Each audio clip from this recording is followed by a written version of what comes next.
Keep it alive through these lines I write. I keep it live cause I thrive. I might just blow your mind tonight. I'm so hyped, but it's no hype. From this height, it's direct hits on sight.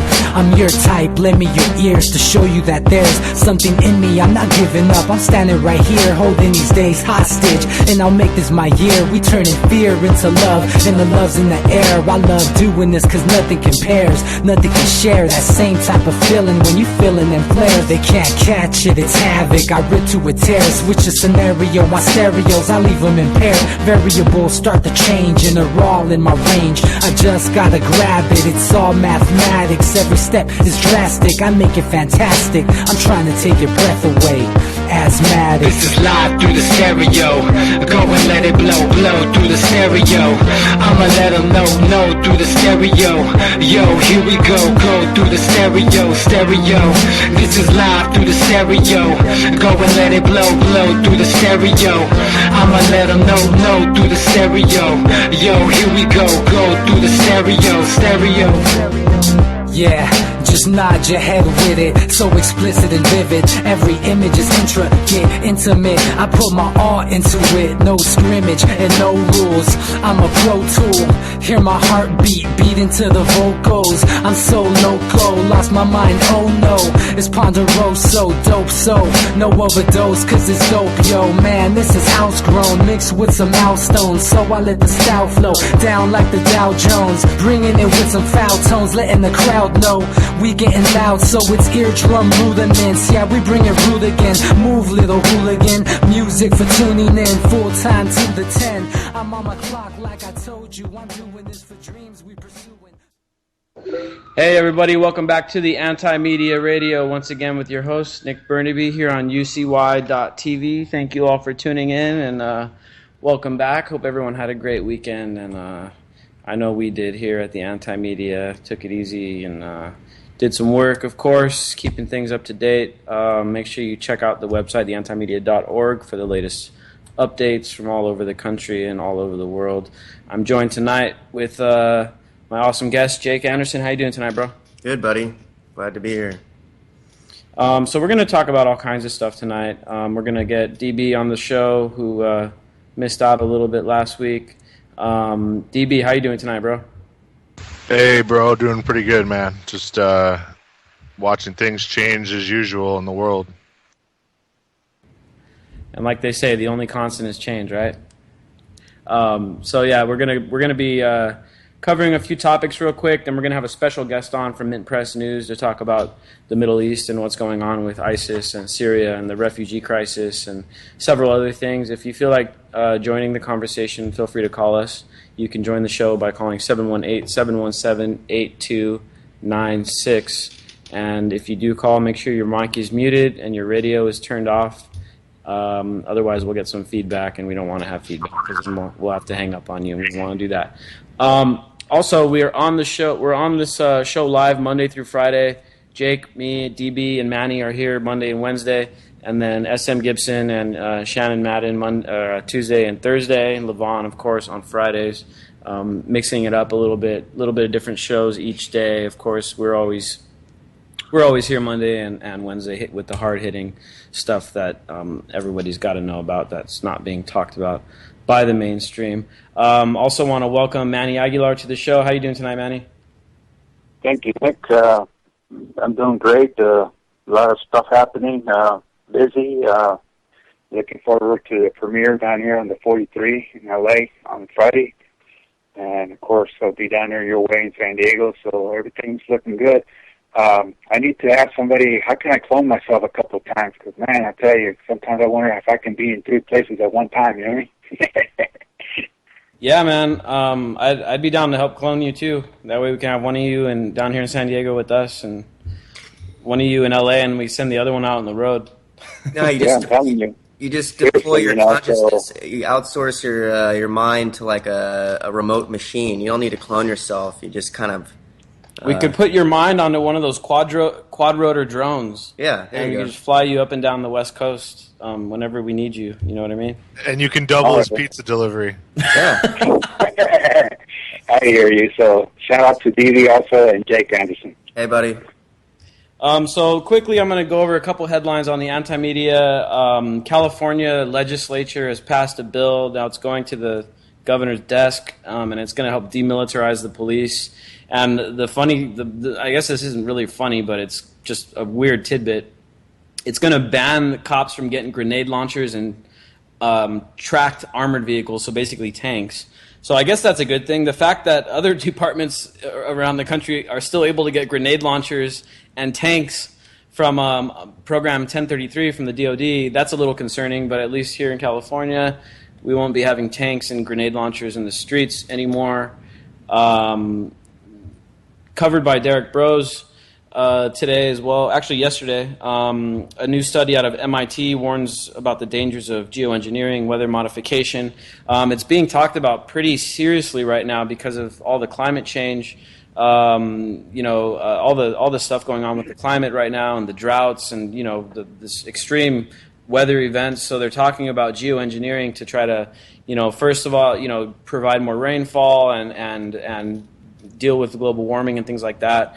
But there's been plenty of scientists recently that have come out and said, look, we don't know enough about geoengineering to deploy this technology without any unknown repercussions. Of course, they're already practicing geoengineering in many places. In the U.S., there's like several testing places that they're doing geoengineering. Well, then, of course, you got all the people that have been worrying about the chemtrail stuff for a long time. Of course, a lot of that stuff is speculation and that kind of thing. But geoengineering is very real.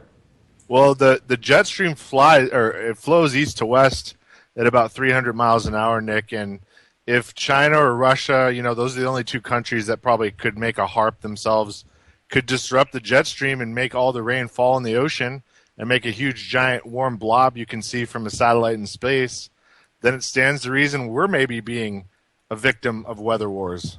The idea of weather modification is funny to me. Let's not modify our cultural, socioeconomic behavior that's causing climate change. Let's double down and use technology to change the effects. It's not treating the disease. It's not treating the source of the problem. It's treating the effects of it. Exactly. And the antidote is Nikola Tesla. Yeah, man. The fix for it is sustainable energy, and they don't want that. We're going to get into that tonight with the petrodollar and stuff because that's what our special guest is going to be talking about, partially at least. Other stuff from over the weekend. Last Friday, hopefully you didn't miss out on the show. Scott and I actually hosted the show on Friday, and we did a special event for 9/11, and we talked about 9 liberties lost since 9/11. Awesome article by Kerry Wedler posted on September 11th. The other 9/11 that the media doesn't tell you about, which is what happened down in Chile in a CIA-backed military coup, which ended up victimizing tens of thousands. In fact, some estimates go as high as hundreds of thousands of people victimized in Chile by a U.S.-backed military junta. All because a democratically elected president nationalized the copper industry. So we decided that we're going to go overthrow that government. And 30,000 people got tortured. And, the whole time we were supporting them, they were allowing our industry to go ream all the copper out of the country and that kind of thing. So that's definitely one thing that's similar with what we're going to talk about tonight, economic empire. Economic imperialism, and that's basically what most of our foreign policy is based on right now. Now, then the thing is that they sell us all these wars based on, we're going to go free these people, we're going to liberate Iraq and all these things. But unfortunately, the truth of the matter is a lot more sinister, and most times it's just corporate imperialism. We're going to get into that. Now, let's see, what else do we got here from over the weekend?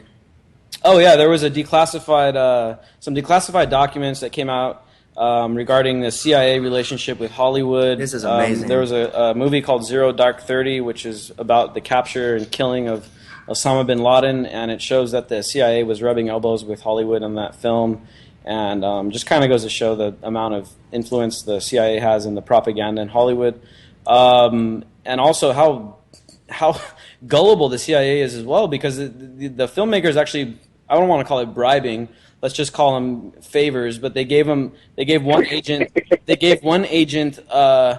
what were quote unquote black pearl earrings. Turns out they were just painted. They weren't even real. And then an expensive bottle of tequila, which turned out that it wasn't even an expensive bottle of tequila. And I mean, just petty bullshit. I hear the CIA was raiding the craft service table too on the set of the film. You know, they wanted all the Twizzlers and pretzels for themselves. It was because it was officially organic and it didn't meet the criteria. Oh, yeah. I want to give you an update, Nick. Also, basically mounting 1 million signatures in Mexico right now as we speak. Came out of down there in Acapulco, my friends, contacts, blah, blah, blah. They're basically really getting momentum in doing what Guatemala did to get their president out. Now they're going to try to get 1 million signatures because that's what they need to really go into trying to get Peña Nieto on the president and stuff like that and kick him out and stuff like that, So that's one of the things I wanted to bring an update. And also the article that was, basically, I sent it your way, obviously, basically about the article that came out about where a lot of people think the Arellano brothers don't have control in Tijuana. They still have control, but they have other two cartels that have moved in and stuff like that. And there've been a lot of killings in Tijuana this past week and stuff like that. So that's kind of a sad thing to say and something like that and all that, And there's one thing that I'm disgusted that's happening in the United States. What is with the damn fashion police, dude? You tell me if I want to wear my shirt that's got, something, or it's too short, or what if I decide to be a cross-dresser tomorrow and wear a mini dress? It'd be legal in some places not to wear a mini dress anymore and stuff like that. I mean, what's up with that, Yeah, that's a really odd story out of Alabama. There's a city that's trying to ban Daisy Dukes and short skirts. And the funny part is that, it's a lot of these guys down in the South that are kind of harping on Sharia law and like, oh my God, they're going to bring Sharia law with these refugees that are coming over from Syria. It's like, well, dude, unfortunately the Sharia law is already there down in the South, man. You can't, they're doing this really strict stuff and I mean, it's just so hypocritical, man. They're so worried about religion overtaking the government while at the same time basing government on their own religion and that kind of thing, and it's just such a hypocritical situation, I guess you could say. But I mean, aren't government and religion separate? They're supposed to be, aren't they? Yeah, I think that's in the Constitution. Yeah, well, there's something in there about that. That's just an old, stupid document anyway. We don't need that. Well, according to the politicians, it is. I mean, they only use it when it's convenient for them. Other times, they wipe their asses with it, literally. I mean, we should start putting literally. We should start stocking the congressional restrooms with toilet paper that looks like the Constitution. That is brilliant, dude. So yeah, man. I mean, or maybe Trump's face, that would help. Ooh. Hey, I wouldn't be opposed to that. I know Manny would support that. Trump juxtaposed over the Constitution, like Biff from Back to the Future 2. Got to get that reference in there. Yeah, Biff. I mean, definitely. I want to do a shout out to our Rainbow Brothers that had a good party out there on Nick's neighborhood down in the hood. So I hope everything was good for you guys out there in Chula Vista. Yeah, man, we had our first South Bay Pride event down here, the Gay Pride event going on. They have them all over the country, but we had the first one down here in South Bay, which is kind of conventionally not really open to that kind of thing. Really nice event, really peaceful, no cops to bug anybody, and it was really good. It was really inclusive event. Everybody getting along, everybody partying, having fun, and that's what's good about having this newer culture, this younger culture of people that are really open-minded. It's really nice to go somewhere where nobody's judging you and nobody's looking at you weird, and everybody's kind of just cool with everybody. And that's really what it was all about this weekend at the South Bay Pride event here in Chula Vista. And so it's really nice. It's really nice to like experience all the good energy and the good vibes that come along with a lot of the LGBT community and really just open arms, man, to everybody for the most part. And I can't speak highly enough of it. Absolutely, yeah. So we're gonna be joined in a few seconds by a special guest from Mint Press News. I'm sure a lot of the listeners are familiar with it. They have an awesome news operation. I think they're based out of Minneapolis, and they cover a lot of really in-depth topics on the Middle East and plenty of other anti-establishment standpoints and viewpoints and things like that. We're being joined now by Muhawesh. How are you doing tonight, Mnar? Hey, good. How are you guys? Oh, we're doing really well. We're just covering some of the headlines from over the weekend. But we wanted to bring you on tonight because I was really intrigued by an article that you wrote about a week ago regarding what's going on in Syria and the civil war, the refugee crisis, ISIS, and covers a lot of things. Really in-depth article. We shared it on the anti-media, and a lot of people read it, so I'm sure some people are already a little bit brushed up on it.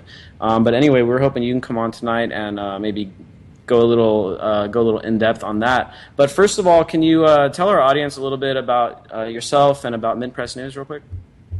Yeah, absolutely. Well, first of all, thank you so much for having me on. Of course, I'm a very big fan of anti-media, and I've been following your work for a very long time, and it's very refreshing to see such a great activist movement leading the way in journalism.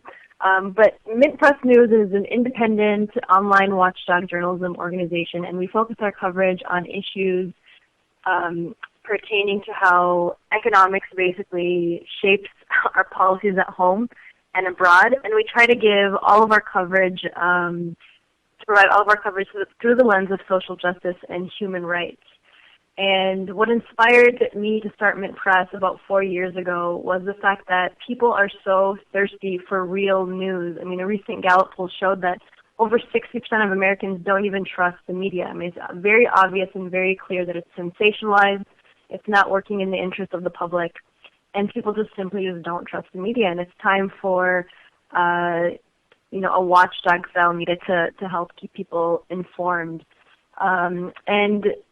Just to give you a little background about myself, my background is in broadcast journalism, and I started as a broadcaster in Minneapolis. I became the first American woman to wear the hijab to anchor the news in the United States.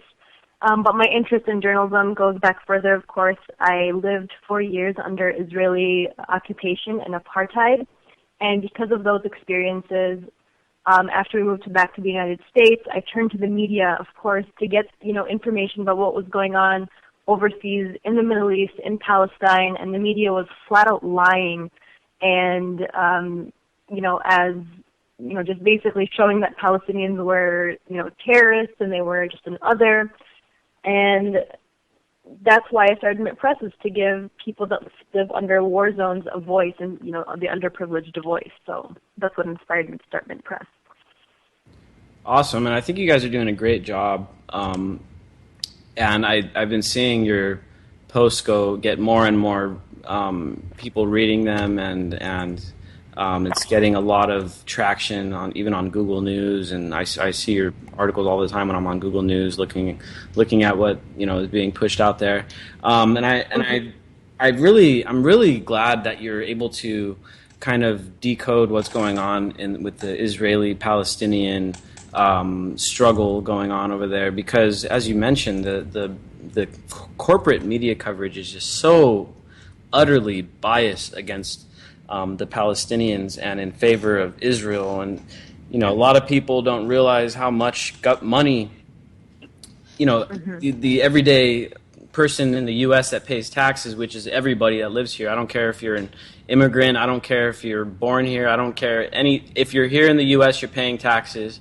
And those taxes inevitably end up going, and a lot of it, billions of it, in fact, end up going to Israel, where they use it to subjugate many people in Palestine, and of all different religions. It's not only Muslims being oppressed over there. It's many Christians in Palestine as well that are not talked about very much by the media, because that would be really inconvenient for their narrative. Ask a question? Yeah, go ahead, Manny. I was going to ask the question to the sister if she knows anything more about it. I just saw something about in Egypt that they basically shot a missile at some Mexican tourists. Do you know anything about that? I'm having a very hard time hearing you. Could you repeat that? I saw something today that caught my attention, and I was wondering if you can basically elaborate on it and know anything more about it. I saw where Egypt, with a missile, they hit some tourists from Mexico City and killed them. Right, yeah, absolutely. I mean, Egypt's military is notorious. I mean, much of their military has been, trained by the CIA. I mean, Sisi, I believe, worked for the CIA. So there's no question that, the military responds in Egypt with brute force, very similar to the way Israel responds when anything is perceived as a threat. Egypt is a police state. It's a security state.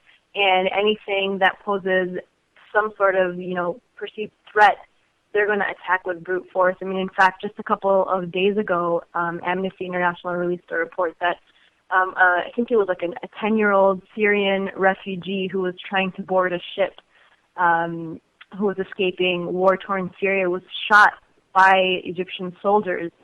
And so these countries that use this kind of brute force are the United States' biggest arms dealers. They're buying our weapons en masse, and they're using them to, of course, just completely massacre and destabilize their own countries and control their countries. I mean, it's very, very, very sad situation. Yeah, and Manny, I'm glad you brought that up. One thing I noticed about what went down in Egypt, and it was a few Mexican nationals were gunned down by the or blown up by the Egyptian military. One thing that we don't see in the media is a condemnation of the Egyptian government. We don't see a condemnation of Egyptian policy. Now, keep in mind, even though Egypt recently had an election, the current government took power in a more or less a form of a military coup, and now the general that more or less led that coup is now the president, and the Egyptian military controls something like 40% of the Egyptian economy, and to top it all off, the U.S. provides billions of dollars in military aid to the Egyptians. So there's a good chance that the weapons used to kill those Mexican nationals were actually just given to Egypt with financed by our tax dollars, just like Israel is. It's so hypocritical, the media coverage. If it would have been, Assad that would have done that, I mean, the entire would have been headline news, and oh my God, we got to condemn Assad, and should we do airstrikes to, because they killed these guys, but no, this is Egypt. Egypt is in our back pocket, our government's back pocket, so they don't get any media treatment, they don't get any condemnation. No one's going to say anything. It was headline news for like 5 minutes, and then it was buried, and that was it. So anyway, I want to get into this article, Mnar. It's titled "Migrant Crisis and Syria War Fueled by Competing Gas Pipelines." Now, we've actually talked about this on the show several times, and we've kind of scratched the surface on it. So I think our listeners are going to be a little bit, they already know about it a little bit. So I think that this article, hopefully everyone can get over to Mint Press News and first of all read the article because it's very, very in-depth, and it ties together a lot of the pieces that aren't, just the stuff that we're not being told. Because keep in mind that this whole Syrian war, the Syrian civil war, and we've been covertly backing this civil war since day one. Even there's documents showing since 2009, thanks to WikiLeaks, that the U.S. was financing propaganda, anti-Assad propaganda in Syria, being broadcast from London into local television in Syria, and a lot of anti-government propaganda to stir up this unrest. And then as soon as the Arab Spring popped off, the U.S. went in there and started covertly trying to arm these rebels and arm the protesters and really try to start overthrowing that government over in Syria. Regime change, this is textbook stuff. The U.S. has been doing it. We talked about it on Friday on 9/11. We talked about how in 1973 the CIA helped back the Chilean coup. And so this is exactly what they were trying to do in Syria. Now, they were hoping for a quick regime change. It didn't happen. It's turned into this really bloody civil war, especially because Russia backs Assad and that kind of thing. But this article really ties all this stuff together, because we're told that we're in there spreading democracy. We're saving the Syrian people. We're not, we're on the side of freedom over here. This is what our government tells us. This is what the media tells us. They tell us Assad is this horrible guy. And I don't want to mix anything up here. Assad, yes, he's a dictator. But at the same time, the U.S. is an oligarchy. I don't think we really have much of a moral high ground to go and tell people how to run their governments, especially when we have the biggest, prison population in the world and the highest poverty rates. I don't think we really have moral authority over any government to go tell them what to do. Right.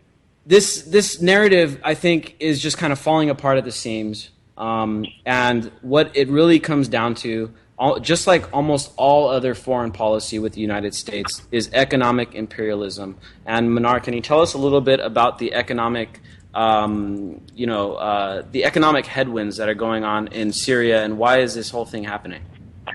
Well, absolutely. Well, and just to sum it really up, is this war that we see today raging on across the Middle East is a war that has been fomented by competing regional allies, and because they are major U.S. arms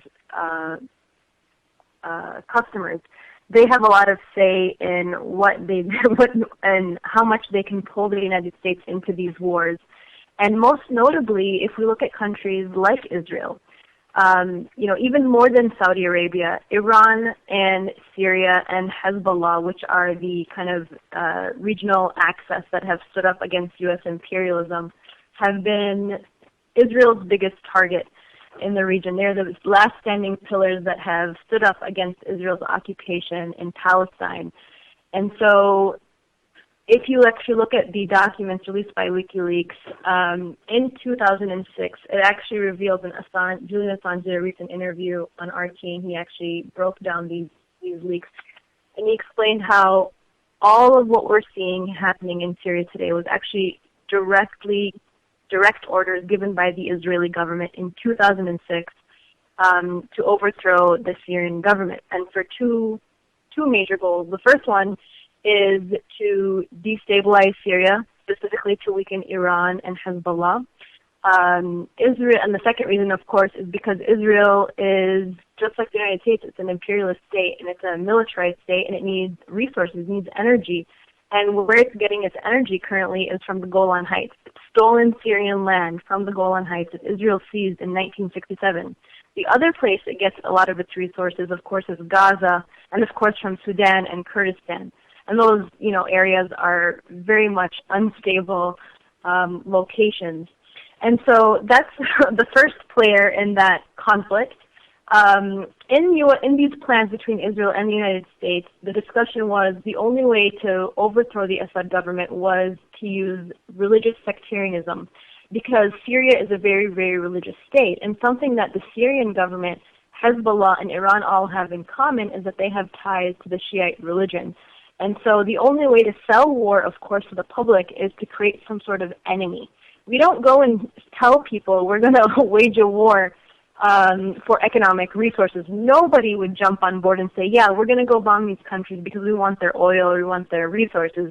But we go and we agree and we support these wars if we say that there is this common enemy, there's this evil in the world, there are these oppressors, these dictators that we need to go overthrow, and we need to bring democracy, as you said. And so during this process, apart from Israel's interests, of course, Saudi Arabia is the major oil supplier in the world. It basically dominates the oil markets. And so for Saudi Arabia's biggest competition is also Iran, because Iran is the second largest oil producer in the world. Iran also has something that no one else in the Middle East has, which is gas. And so if Iran were to be strengthened from this Iran deal, from these economic sanctions would be lifted, Iran, of course, would become a major superpower in the region. And of course, because Iran is anti-imperialist and it has spoken up very loudly against Israel's occupation of Palestine and U.S. imperialism, giving Iran any sort of economic power would basically cause a shake-up, a power shake-up in the region. So Israel and Saudi Arabia united in this cause to weaken Iran, and the only way to do that was through its partners in the region, to its allies. And of course, Qatar and Turkey want to have a pipeline that goes right through Syria that would provide some energy for Europe. And of course, Iran and Syria have a pipeline for gas that they agreed that would run through Syria as well, that would provide energy for European countries. And so these two competing gas lines, because Assad said no to Qatar and Turkey, they jumped on board to Israel and Saudi Arabia's war. And of course, all of these nations together are the United States allies, and all they needed to do was basically give the thumbs up, and that's what we saw happen in Syria. Just a long story short. And, Mnar, this is DB, and what's crazy is that it parallels this massive find they found off the coast of Israel, and part of the reason they went into Gaza and are trying to wipe it out is this Leviathan gas field that together combined with Saudi Arabia knock Iran out of the picture completely, and that's why they want them gone. So it's this massive geopolitical chess game going on, and because the American people and really any people are never going to say, yeah, go ahead and invade and kill 1.5 million Iraqis so that we can knock them out as an oil producer for the Saudis so they can corner the market, we would never have gotten the response without 9/11. So there you go, people. Right.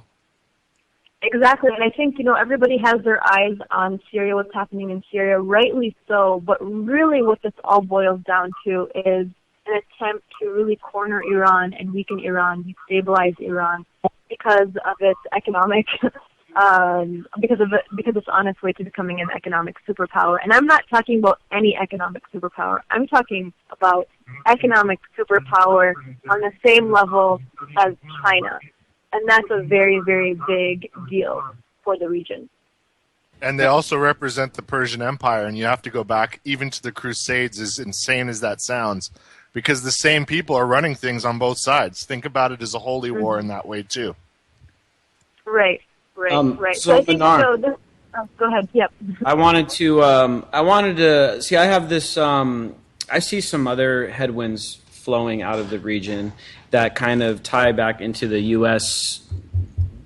policy's larger scheme of things, which has been for a long time, is to isolate Russia, right? And so they've been working to isolate Russia for a really long time, ever since the Soviet times, the Cold War times, and all that, and ever since the USSR fell, they've still been working to make sure that Russia can be contained, and of course that definitely has something to do with what's going on in Ukraine. Yep. In Ukraine, now keep in mind that most of Russia's natural gas pipelines run through Ukraine, so it's not a huge surprise that that's where NATO decided to make its move. And the U.S., we've sent training and we're starting to send weapons to Ukraine to go fight the people that sympathize with Russia in the east. Now, one thing that I've noticed here is that if they're going to cut Russia out of the equation, well, Europe needs gas, right? And so this, to me, also ties in this whole conflict in Syria, because all the pipelines have to go. All the pipelines that are coming from the Arab states have to run through Syria to get through Turkey and to get all the way up into Europe. So it seems like to me the U.S. is also backing all of this action, not only because of our allies like Saudi Arabia and their interests, but also to help try to isolate Russia. What do you think about that? Oh, I think you've hit the nail on the bucket. I mean, this is killing two birds with one stone. We've isolated Russia's allies in the Middle East, and again, they're not. These allies are not based on ideologies. It's always based on economics and oil trading and resources. But now we've isolated Syria and Iran, Russia's allies in the region. And so Turkey and Qatar want to build a very, very big gas pipeline and oil pipeline that would run through Turkey, or through Syria, and then again through Turkey that would supply Europe. And obviously, if that were the case, this would kick Russia out in the cold along with Iran. So it's really killing two birds with one stone. So you're absolutely right. And Turkey is playing a really, really dirty game in this whole thing. I've been watching the media really idolize Turkey, including Middle Eastern media and Turkish media, because, Erdogan has come out as like this Muslim Brotherhood savior who's helping all these refugees. But in fact, even within the refugee crisis, we have to look at, everything boils down to basic economics. And even within this refugee crisis, people don't just take in refugees for no reason to help them. They use them as very cheap labor. And so Turkey will definitely be utilizing that because Turkey is kind of this, has very much, China-like ambitions, Ottoman-like ambitions. And so if this pipeline gets built and it goes through Syria, then all of the U.S. allies win, and its supposed and perceived foes, which are Russia and Iran and Syria, will lose, and the United States will get what it wants. Exactly, and so that's one thing I just want everyone out there listening to remember is that, and I know we harp on this all the time, but we're always sold these wars on moral grounds.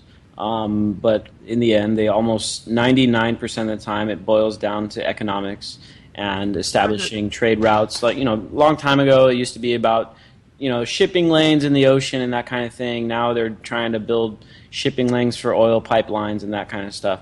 And so we got to just be wary of any time the U.S. government says that it's going to go and fix some other kind of government and do something to help people, because that's just almost always not the case. And I mean, you don't have to look any further than home and see the way that people are being treated here by our government. Whether it's the 750 people so far that have been killed by cops this year, or the massive prison population, massive amounts of poverty. I don't look at any number of these indicators, and you'll know that we're not out there fighting for democracy. I mean, shit.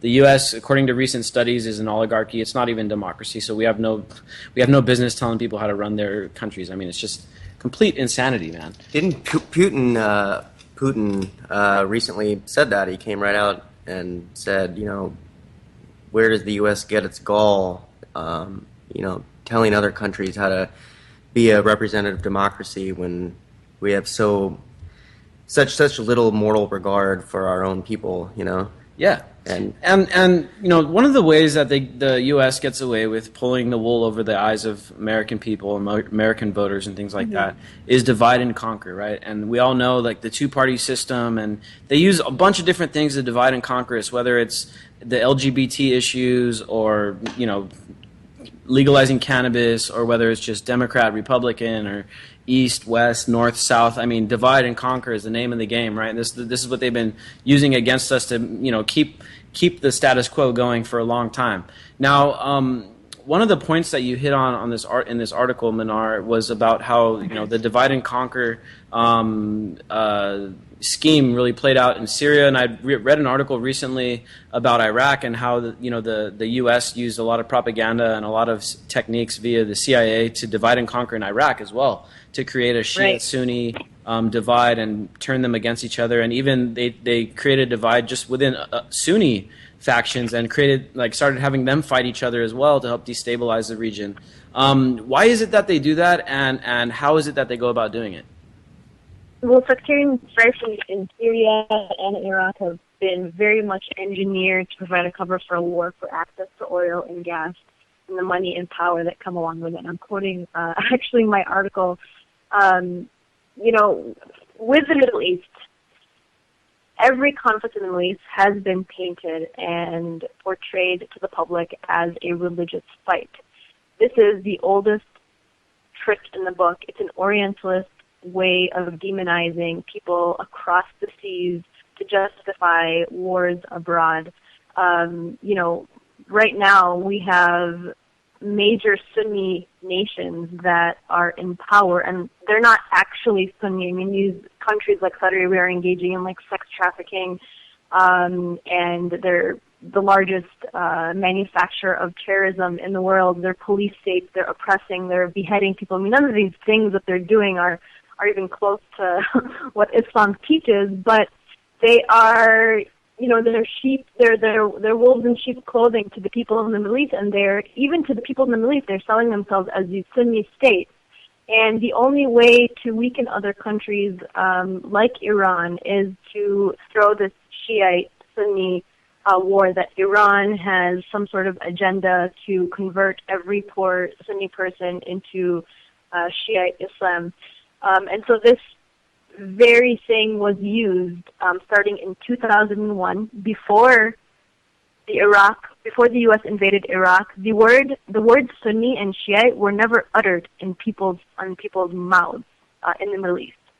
In the Middle East, there was no such thing as Sunni and Shiite divide. So this myth that Muslims have been killing each other for thousands of years is one big lie that has been presented from people like one back in the Fox News media circus. That is one big lie. Before 2001, before the U.S. invasion in Iraq, it was never Sunni Shiite. The perspective was the Persians versus the Arabs.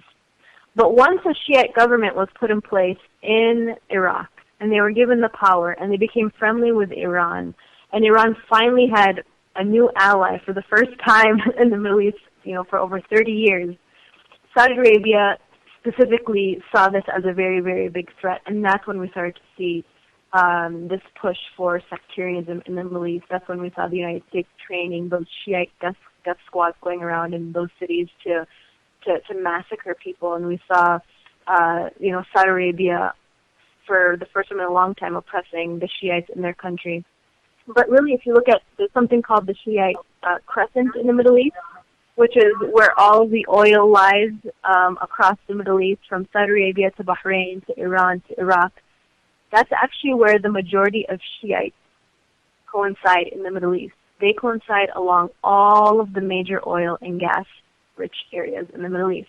Just coincidentally, if they were Jewish, if they were Christian, those religions would be used to divide and conquer, but it just so happens that there are Shiites living across those oil and gas fields. And that's why the Sunni-Shiite divide is highlighted and made the way it is and presented to the public. Yeah, and so people got to be aware of this, man, because this is a major piece of propaganda. And not only as you mentioned, were we training both sides of this, quote unquote religious tension that was more or less manufactured.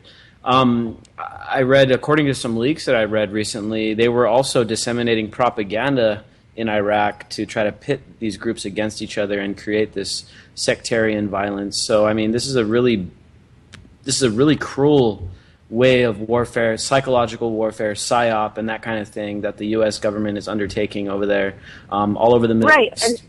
And the reason it is, and I didn't even mention, but the reason this is happening is because we want the United States and these powers want the people to fight each other, because that's what divide and conquer is. It weakens people's powers, their influence. People are fighting each other based off of religion. They're highlighting each other's differences, when in reality they should be uniting. And it's all so that countries like the United States can exploit these nations' resources. Countries like Saudi Arabia can control the oil market. Countries like Saudi Arabia, or in Syria, the terror groups can take over the oil fields. I mean, we have U.S. leaks that were released in 2008 that specifically laid the groundwork for this. That a battle is raging over whether pipelines will go toward Europe, from east to west, Iran, Iraq, Middle East, coast of Syria, and sectarianism will be used to divide these people, to take control of the resources. Yeah, and it's really sad to see it take place. And now a lot of people started really becoming aware of what's going on in Syria because of that little boy that drowned, the little refugee boy that drowned. Right. And he was a refugee from Syria. I believe he was Kurdish. And he was him and his family were trying to escape. They were in Turkey, but Turkey's not very friendly to the Syrian people. Obviously, many reports have said that they're kind of facilitating ISIS. In fact, recently Turkey announced, we're going to start bombing ISIS, but what they actually did was they started bombing the Kurds. And that's really sad too. The Kurds have been kind of a stateless people for a long time, and they've been victim of numerous regimes. They're victimized by Turkey. They've been victimized by Saddam Hussein, even in Iran as well. And all these places, the Kurds are always left out of all the planning and you can't have a Kurdistan, Nick. I mean, could you imagine if you had a democratic republic in the middle of the Middle East? Yeah, by all accounts, you would think that the Kurds would be the U.S.'s ally because we're all about spreading democracy and that kind of thing. At least that's what they tell us. And the Kurds, it seems like the Kurds have a pretty good grip on that kind of thing. But unfortunately, that's not the case. In fact, when Saddam was in power, we helped give him the weapons that he used, the chemical weapons, the WMDs when he had them. We were the ones that gave them to him, and he used them against the Kurds and against the Iranians as well. And of course, that's a whole other side of this twisted history that we have down, in Iraq. And it's just really, really sad to see it play out now. And so part of this entire crisis, of course, it goes back to 9/11 and all the actions we've done since. But Mnar, I wanted to get your perspective on ISIS as far as from the way I see it. ISIS is very much. I don't want to sit here and say that we directly created ISIS or anything like that, but there's no doubt that ISIS filled a void that we created in Iraq when we toppled the government of Saddam Hussein. What can you tell us about the role that ISIS is playing in this entire conflict in Syria? And the geopolitics with, Saudi Arabia. I know there's a lot of reports that have shown that Saudi Arabia provided material support to ISIS and things like that. What do you know about all that? Well, ISIS is definitely the result and the monster child of U.S. intervention in Iraq. And again, we have to really follow this, Saudi kind of and Israeli propaganda in the Middle East. And of course, when I say those two countries, the United States just kind of follows through because those are our biggest allies. We sell weapons to Israel, and we get our oil from Saudi Arabia. So we have a benefit to follow and go through with the propaganda based on those two countries. But ISIS, at the very, very early stages, was very much funded and armed by Gulf countries like Saudi Arabia and Qatar, who, even according to U.S. Intelligence, and according to the CIA and the U.S. State Department, Saudi Arabia and the Gulf Arab nations are the largest financiers and exporters of terrorism. And so when ISIS developed in Iraq first, they were part of Al-Qaeda. No one really referred to them as ISIS. It was always Al-Qaeda, but they were the Islamic State of Syria and Iraq, or in Iraq at the time. And Mint Press was actually one of the first news organizations in the United States and actually in the world that followed the development of ISIS's growth within Iraq. And we watched them, and we knew, we actually, we followed their movement, and we saw that they would be entering Syria and to hijack the Syrian revolution to, of course, weaken Syria. So all of that we're seeing from ISIS, They have a trail, and I will tell you exactly where they're going to be headed next. But their trail started in Iraq. Their trail was headed to Syria. They're on their way to Lebanon right now. Actually, Hezbollah has been one of the main forces that has been fighting ISIS for the last, I would say about 4 years. And of course, as soon as Hezbollah began to fight ISIS, the United States designated Hezbollah and the Syrian government, who are both fighting ISIS, as state sponsors of terrorism, and they sanctioned both of those groups, or both of those parties. Meanwhile, our friends the Saudis and our friends, in Qatar were financing and arming them. So I do believe that ISIS is benefiting and basically playing the role that we aren't able to directly play in the Middle East. So they're indirectly providing this push or providing this regime change in the region and destabilizing the region. So this Sunni-Shiite divide isn't really being pushed by regular people, and I think that's a very, very big misunderstanding. It's actually being pushed by groups like ISIS, who are hijacking the Arab Spring. They're hijacking people's pursuit for freedom. They're massacring people in mass by thousands. Muslims, and we listen to Fox News and they're like, oh, there's a massacre happening against Christians in the Middle East. There's a genocide. And yes, ISIS is targeting Christians, but Christians are a minority in the Middle East. They're actually massacring by the thousands Muslims, Kurdish Muslims, Iraqi Muslims, and Syrian Muslims, and of course Christians as well. And what we're seeing is this new coalition between Arabs and Muslims and Kurds and even Christians joining forces to fight and battle ISIS. But if we actually look at the leaked 2008 U.S. Army-funded RAND report, it actually talks about U.S. plans to use groups like ISIS and Al-Qaeda, which, by the way, are controlling a lot of the oil fields in Iraq. They control a lot of the oil fields in Iraq and in Syria, and they're selling a lot of the oil that they're getting on the black market. But if we look at the reports of those leaked documents, they say the geographic area of proven oil reserves coincides with the power base of much of the Salafi jihadist network. This creates a linkage between oil supplies and a long war that is not easily broken or simply characterized. For the foreseeable future, world oil production and total output will be dominated by Persian Gulf resources, and that's because the countries that sponsor these terror groups are the Gulf countries. And then the report goes on to say that dividing rule focuses on exploiting fault lines between the various Salafi jihadist groups to turn them against each other and dissipate their energy on internal conflict. This strategy relies heavily on covert action, which means arming of rebels, as we've seen, and indirectly arming of the rebels. And the United States and its local allies could use the nationalist jihadists to launch proxy campaigns to discredit the transnational jihadists in the eyes of the local populace. So basically, the United States said directly in the RAND report that it would be utilizing groups like ISIS and Al-Qaeda to control the oil fields, to sell the oil on black markets at a very low cost, and that way Saudi Arabia indirectly controls the oil market. And so all the supposed Sunni states would benefit from this, and so would the United States.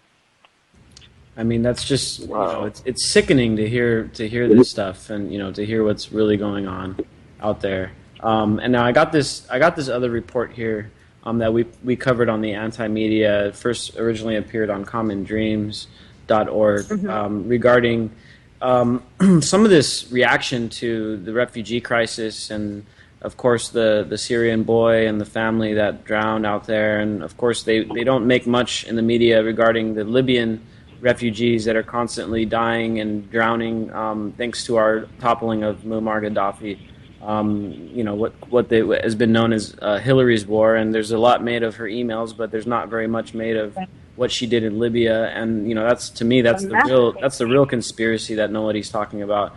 But we have this report here from Common Dreams regarding some of these politicians in the West, including Tony Abbott, which just lost today, thank God, in Australia, as well as David Cameron in the UK, kind of trying to take advantage of this poor boy that drowned off the coast of Turkey and use it as an excuse to increase Western intervention over in Syria, supposedly against ISIS.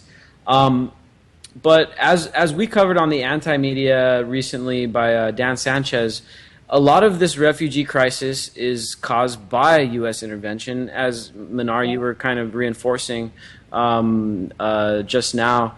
What is your take on this reaction? And also, I also noticed in the media is kind of trying to push it in that direction, where it's kind of leading to subtle calls for more intervention. How do you take that? Well, yeah, I mean, you're absolutely right. I've heard politicians call for more bombs on Syria as if more bombs are going to help these Syrian refugees and the Syrian people escape violence. Politicians are pointing the finger again to Bashar al-Assad, Syria's leader. Politicians are saying it's ISIS. But really the reality is we have to look back at the root cause of this entire crisis and where we got in the first place. And actually that was the whole point of me writing that article, is how in the world did we get in the place that we are today? How did Syria get into the humanitarian crisis that we see today? Because most people haven't been able to follow what's going on. There is absolutely no doubt that the Syrian government has been responsible for a lot of the civilian deaths. I mean, there's absolutely no question about that. But a lot of that reaction has been defensive against a lot of this terror movement within the country. And so while it's been bombing ISIS territory and deflecting from all of these rebel groups and rebel-held areas, many civilians have died in the process. So with the destabilization of Syria, we have to look back at the root cause of this. As WikiLeaks has released, And as Julian Assange has explained from these U.S. State Department documents that point to U.S. CIA meddling in Syria, a lot of those who began demonstrating had very good intentions, were yes, they were demanding economic change in Syria, just like what we're seeing now in Lebanon. There's a real push for change in countries like Syria and Lebanon and Egypt and countries across the Middle East because people legitimately want more freedoms and they really want real democracy. But the problem is that a lot of these movements have been hijacked. And that's what we saw in Syria. Immediately that movement for freedom, that call for freedom, and that call for the Assad family to end their reign on Syria, that was completely hijacked and taken to a completely new direction. And so when the images of the Syrian refugees came out, and that image of Alian Kurdi came out, the 3-year-old that washed up ashore on Turkey's shores came out, you have to wonder why the media all of a sudden is caring about the Syrian crisis. And immediately you heard those politicians calling for more bombs and to overthrow the government and for more intervention. But that's actually the whole reason that Syria is in the mess that we see today. Yeah, and the sad thing is that there's a lot of anti-refugee sentiment going around, and of course U.S. politicians like Trump and the rest of them are fueling that fire. In Europe, it's boiling over. Looking at Greece, and a lot of it stems from economic issues. Greece is dealing with a huge racism problem right now, and they're killing people in Greece. People, African immigrants and African refugees. I mean, they're treating them really badly because Greece has a really bad economy, and it's really easy for governments to blame problems on minorities, just like the Nazis did against the Jews, just like Trump is doing against the Mexicans here in the U.S. I mean, it's a very, it's really easy for them to do. Of course, they don't have to take any of the culpability themselves. They don't take any of the blame. It's so easy for them to just blame everybody else. And, unfortunately, a lot of people, it's not that they're dumb, but it's that they're not informed enough to really understand, okay, it's not... if people were informed in Germany pre-World War II enough, they wouldn't have went and said, yeah, let's just round up all the Jews and kill them. And if people were informed enough here in the U.S., they would understand that it's not the Mexicans' fault that the economy is shitty. Over in the EU, I mean, they've been dealing with that massive financial system now for years, and it's pretty much robbed a lot of the everyday working class people of their productivity and kind of just made a bunch of people rich. Well, actually, not a bunch. Very few people got really rich, and they've got their own oligarchy problems out there. So that's one thing to keep an eye out for. I see a lot of Islamophobia in my own feed, and it's really sad to see some of my friends being susceptible to that kind of thing. And hopefully, as more and more people listen to shows like this, we can kind of combat that attitude and that just basic level of thinking that is kind of flawed in its philosophy. So hopefully, we can roll that all back because it's just really destructive to any hopes of being in a free world. I mean, we can't be racist against people just because it's convenient to blame them for our problems. But exactly. I mean, we're being distracted. I mean, we the people should be uniting and looking at our similarities because at the end of the day, we all want good education. We want food on our tables. We want to take care of our family. We want to be able to grow our own food and eat healthy. All of those things. But we're being distracted to be afraid. I mean, fear is the biggest enemy right now. And we're being fear-mongered to look at what's different and be afraid of it, to justify these war crimes, to justify this genocide, to justify this destabilization. It's absolutely disgusting. Exactly. That's what happens with religion when you're targeting a group of people because of your religion. Like Kim Davis, I made a comment about they should put her in the Mexican jail. You know what I mean? Right. We're coming up to the end of the show here. Now, one point I quickly wanted to make was that Russia decided that it was going to really step in and be transparent about its role in helping the Syrian government fight against ISIS. And the U.S. came out and condemned it and said, you know what, dropping bombs in the region is going to destabilize it. And I was like, oh my God, they finally said something truthful. But they got to stop we got to stop dropping our own bombs there as well. Mnar, thank you for joining us. Make sure you check out our website, mintpressnews.com. DB, thank you. Manny, Jake, Everyone listening tonight, thank you all for tuning in. Catch us tomorrow, 5 days a week, the Anti-Media Radio. Peace out. Good night, Nick, DB, Jake. And Thank you guys so much. Yo, here we go through the stereo.